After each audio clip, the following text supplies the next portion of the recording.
The billionaire lost everything, until a single dad janitor changed her life in seconds. The champagne was still cold in the glass when Vanessa Hart's entire world collapsed into ash.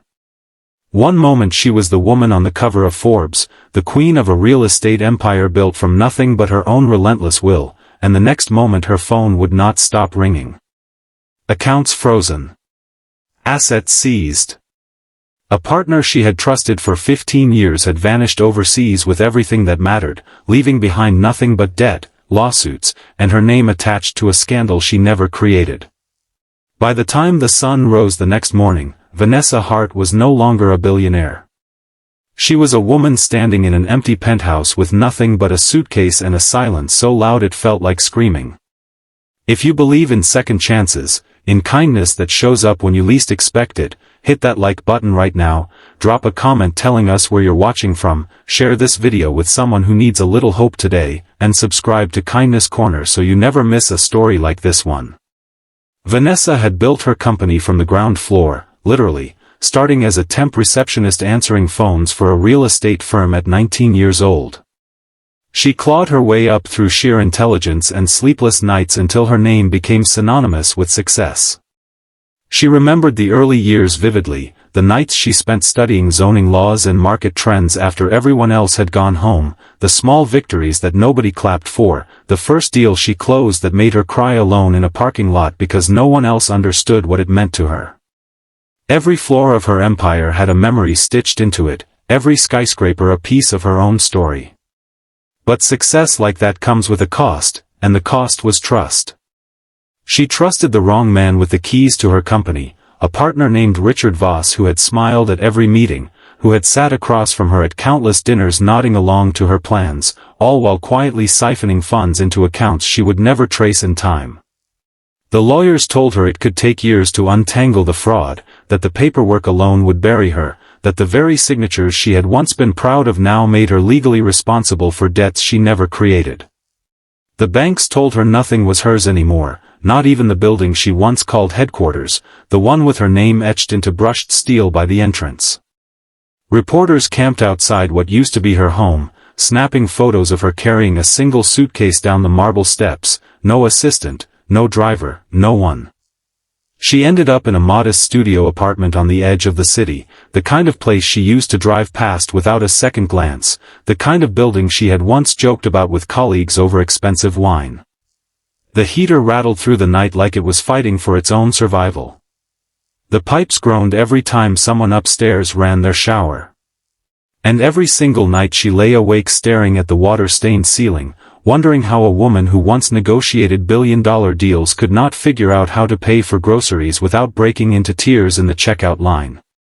Pride had always been her armor, the thing that let her walk into rooms full of men who doubted her and leave those rooms owning the deal, but pride does not pay rent, and within 2 months Vanessa was forced to take the only job she could find that didn't ask too many questions about her past, working the overnight cleaning shift at a corporate office building downtown. The very kind of building she once would have walked into as a client, not as the woman mopping its floors. The first night on the job, she stood in the elevator in an ill-fitting uniform 2 sizes too large, staring at her reflection in the polished steel doors, barely recognizing herself. Her hands, once manicured and adorned with rings worth more than most people's homes, now gripped a mop handle with blistered palms that stung under the fluorescent lights. She scrubbed floors long after midnight, emptied trash bins filled with the ambitions of strangers who had no idea a woman who once appeared on business magazine covers was now cleaning up after their late-night takeout containers, and cried quietly in the stairwell where no one could hear her, because crying felt like the only thing she had left that was truly hers, the one thing no lawyer or bank could seize.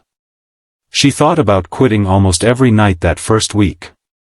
She thought about calling old friends, old colleagues, anyone who might throw her a lifeline, but shame kept her phone in her pocket.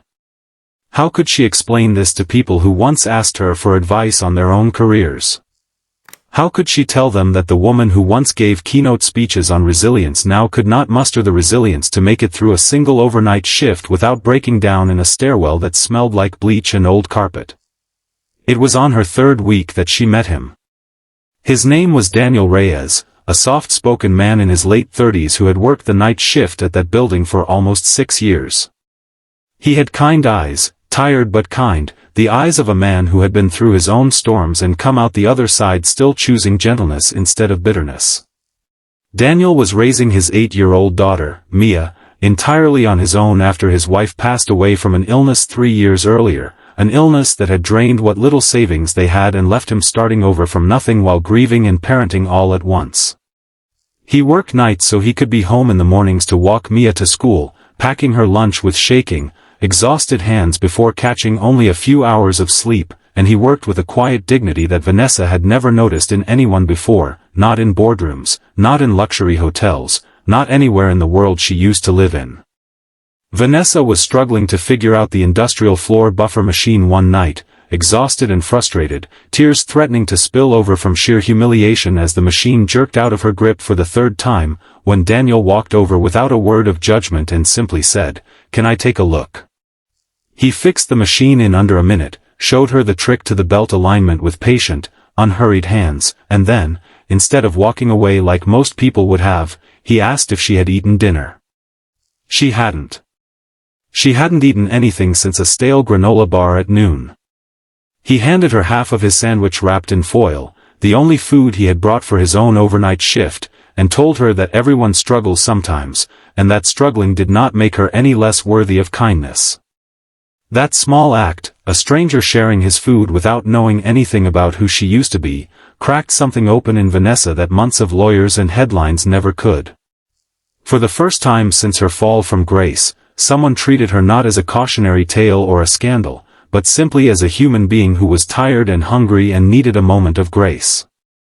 She sat on an overturned bucket in the supply closet that night eating half a turkey sandwich, and for the first time in months, she felt something other than despair. She felt seen. Over the following weeks, Daniel and Vanessa's shifts began to align more often, sometimes on purpose, and slowly Vanessa found herself confiding in him, first about small things, the ache in her feet, the loneliness of the empty apartment, then about the fear that kept her awake, the shame of losing everything, the terror of not knowing who she was without her empire.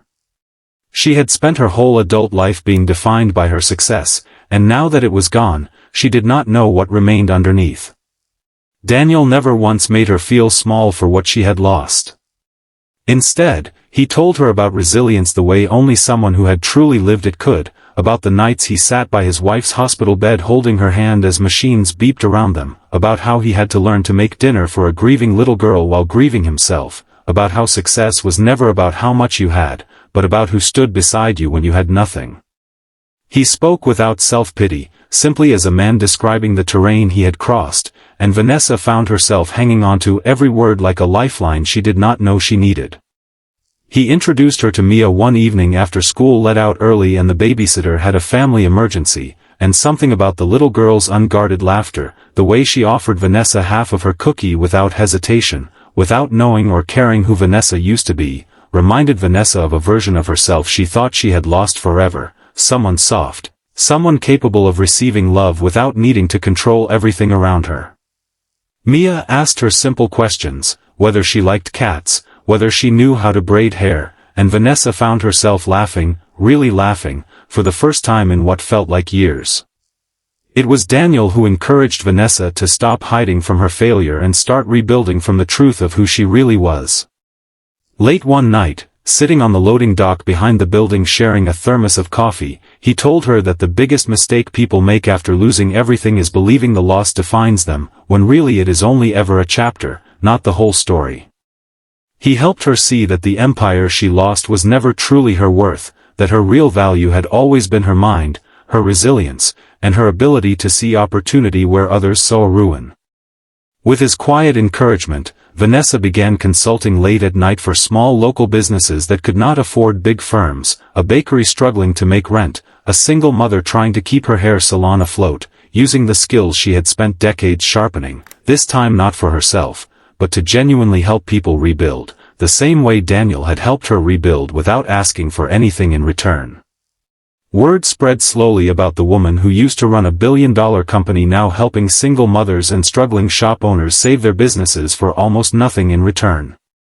At first it was just one grateful bakery owner telling a friend, then a small article in a local paper about unexpected kindness in the business community, and one small success led to another, until doors that once seemed permanently closed began to open again, not because of her old name, but because of the person she had become. Investors who once ignored her calls started reaching out, not for the billionaire she used to be, but curious about the humble, ground-level consulting work she was quietly doing now. There were setbacks along the way, nights when a deal fell through or a client she had poured herself into decided to walk away, and on those nights Vanessa still felt the old fear creeping back in, the fear that she was destined to lose everything twice. But now there was a difference. Now, instead of facing that fear alone in a silent penthouse, she would find Daniel waiting for her after his shift, sitting on the same loading dock, handing her a cup of coffee without needing to be asked what was wrong. He had learned to read her silences the way she had once learned to read balance sheets, and in those quiet moments of simply being understood, Vanessa realized she was healing from something far deeper than financial ruin. She was healing from the belief that her worth had ever been tied to a number in a bank account. One particularly hard winter night, the business she had spent 3 months helping, a small family-owned hardware store, received an eviction notice despite everything they had built together. Vanessa sat in her car outside the store after delivering the news to its owners, gripping the steering wheel, feeling the old shame rise in her throat, the shame of failing someone who trusted her. Her phone buzzed. It was Daniel, simply asking if she was okay, and when she admitted she wasn't, he did not offer empty reassurances. He told her that even people who help others cannot control every outcome, that the value of what she gave the hardware store owners was not erased by one bad break, that showing up for people was never about guaranteeing a happy ending, only about refusing to let them face the hard nights alone. It was exactly what Daniel himself had done for her, and hearing her own philosophy reflected back through his voice reminded her why she had started this work in the first place. Mia became, in her own quiet way, one of the most important people in Vanessa's rebuilding. On weekends, the three of them would take long walks through the city, Mia skipping ahead pointing out pigeons and store windows, oblivious to the fact that the woman holding her father's hand used to be featured on magazine covers. To Mia, Vanessa was simply the person who braided her hair on Sunday mornings, who showed up to her school recitals with a homemade sign, who never once made her feel like a burden or an afterthought. For a woman who had once measured her life in mergers and acquisitions, being handed a crayon drawing that said "World's Best Almost Mom" taped to her refrigerator meant more than any headline she had ever earned. Vanessa also began to notice the way her old world reacted to her transformation. Former colleagues who once distanced themselves during the scandal now wanted to reconnect, curious about the quiet, steady comeback she seemed to be building from the ground up. Some of them offered help, real help this time, without expecting anything shiny or immediate in return, and Vanessa found herself more discerning about who she let back into her life. She no longer needed everyone's approval. She only needed the people who had stayed, or in Daniel's case, the person who had appeared out of nowhere during her darkest chapter and simply refused to leave. By the time the incubator opened its doors, it had already helped 11 small businesses stabilize, save jobs, and, in 3 cases, expand into new locations. Vanessa named it the second floor, a quiet nod to the humble office building where she had once mopped hallways at 2 in the morning, wondering if her life would ever mean anything again. She kept a single framed photo on her desk there, not of a skyscraper or an award ceremony, but of a foil-wrapped sandwich sitting on an overturned bucket, a photo Daniel had secretly taken that very first night without her knowing, because he said even then he could tell she was someone worth believing in. If this story touched your heart even a little, please take a moment to like this video and leave a comment, because it truly means the world to this channel and helps these stories reach more people who need them. Before we get to the ending, I want you to do something special. Type the word kindness in the comments below if you believe that one small act of grace can change the entire course of someone's life, the way one shared sandwich changed Vanessa's. 2 years later, Vanessa stood at the opening of a small business incubator she had built specifically for people who had lost everything and needed a second chance, exactly like she once had. The building was modest compared to the glass towers she used to own, but it was hers in a way nothing before ever truly was, built brick by brick on honesty instead of ego. Daniel stood beside her, no longer a night janitor but her business partner and, quietly, the man she had fallen in love with, somewhere between mop buckets and midnight conversations about hope, somewhere between a shared sandwich and a shared life. Mia stood between them holding both their hands, no longer the little girl who once offered a stranger half a cookie in a break room, but a bright, thriving 9-year-old who called Vanessa her favorite person in the world. Vanessa had lost $1 billion empire in a single night, but what she gained in that empty stairwell, in a shared sandwich, in a stranger's simple kindness, was worth infinitely more than anything money could ever buy.